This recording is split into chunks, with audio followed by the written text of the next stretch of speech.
عايز افتح موضوع يا ناس، عايز افتح موضوع. فقلت انا ايه، اروح على المنيا. رحت المنيا، برضو نفس الكلام، ابدا اكلم الناس مش مدياني فرصه.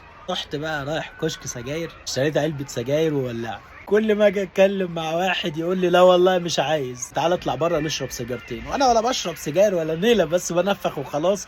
قلت اي حاجه افتح بيها موضوع. بس فبدات الناس تشتري كميات برضو صغيره جدا، وناس تقول لي انا اخد منك بالاجل. مش عايز افتح موضوع الاجل لان انا عليا دين عايز اسده يعني. طبعا الى الان اهلي فاكرين موضوع علبه السجاير ده، وفي اي قعدة سمر بيبقى الموضوع ده هو الفكاية. انت ليه اشتريت سجاير وانت ما بتدخنش؟ عايز افتح موضوع يا ناس، عايز افتح موضوع، عايز اكلم الناس مش راضية تكلمني. السيجارة بتفتح حوار فده اللي عملته، ما عملتش اكتر من كده يعني. بدأت الناس تعرض عليا انها تشتري بسعر فيه خسارة صغيرة، وانا كنت برفض. وكان معايا عينات تاني وكتالوجات تاني، قلت ابدأ اعرضها على الناس يمكن تجيب شغل، يعني الحاجات اللي انا جايبها من الصين. بدات اعرض على الناس، يا جماعه انتوا طلبتوا عينات شغل اديني جبت لكم. طب افرض يا احمد العينه جت كويسه والشغل مش كويس، طب تمضي على شيك.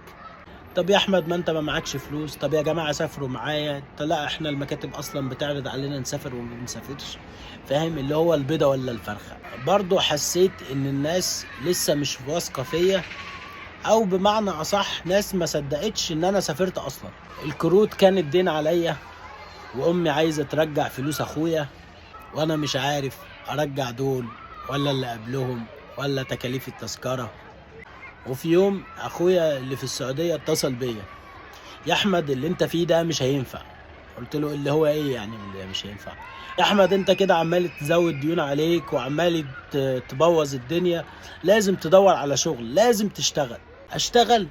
اشتغل ايه؟ ده انا مستورد وعندي بطاقة استيرادية وسافرت الصين، وانت تقول لي اشتغل؟ انا مستورد، انا مش حاجة غير مستورد.